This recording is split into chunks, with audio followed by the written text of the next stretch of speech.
మనిషి పుట్టగానే మొదట వినిపించే శబ్దం అమ్మ. ఆ అమ్మ నేర్పిన మాటే మాతృభాష. భావం లేని మనిషి లేడు, భాష లేని సమాజమూ లేదు. ప్రపంచవ్యాప్తంగా ఉన్న వేల భాషలు మానవ నాగరికతకు ప్రతిబింబాలు.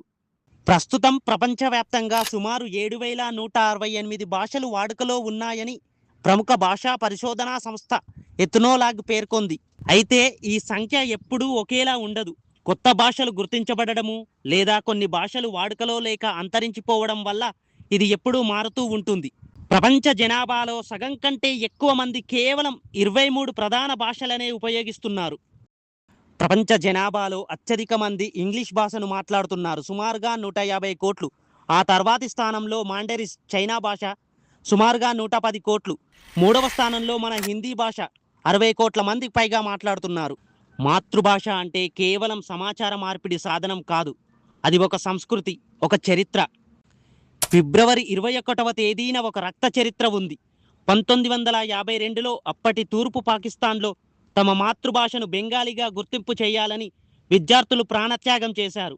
వారి పోరాట ఫలితంగానే 1999లో యునెస్కో ఈ రోజును, అంటే ఫిబ్రవరి 21వ రోజును అంతర్జాతీయ మాతృభాషా దినోత్సవంగా ప్రకటించడం జరిగింది.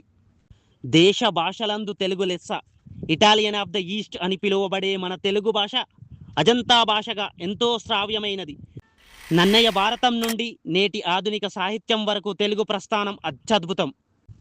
ద్రావిడ భాషా కుటుంబంలో అత్యధిక మంది మాట్లాడే భాష తెలుగు. ప్రపంచవ్యాప్తంగా దాదాపు 9 కోట్లకు పైగా ప్రజలు తెలుగు మాట్లాడుతున్నారు. భారత రాజ్యాంగం గుర్తించిన 22 అధికారిక భాషల్లో తెలుగు ఒకటి. కేవలం ఆంధ్రప్రదేశ్, తెలంగాణలోనే కాకుండా కర్ణాటక, తమిళనాడు, మహారాష్ట్ర మరియు ఒడిశా ఇలా అనేక రాష్ట్రాల్లో తెలుగు విస్తృతంగా వాడుకలో ఉంది. మన తెలుగుకు కనీసం 2400 ఏళ్లకు పైబడిన చరిత్ర ఉంది.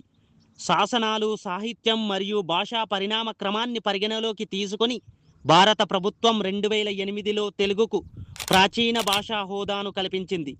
ద్రావిడ భాషల్లో తమిళం తర్వాత ఈ గౌరవం పొందింది మన తెలుగు భాష మాత్రమే.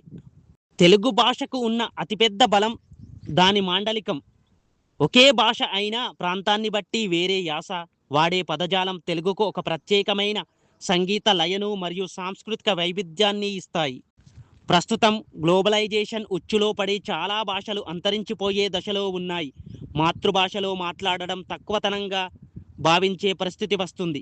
భాష చనిపోతే ఆ జాతి సంస్కృతి కూడా అంతరిస్తుంది. భాషను కాపాడుకోవడం అంటే మన మూలాలను కాపాడుకోవడం.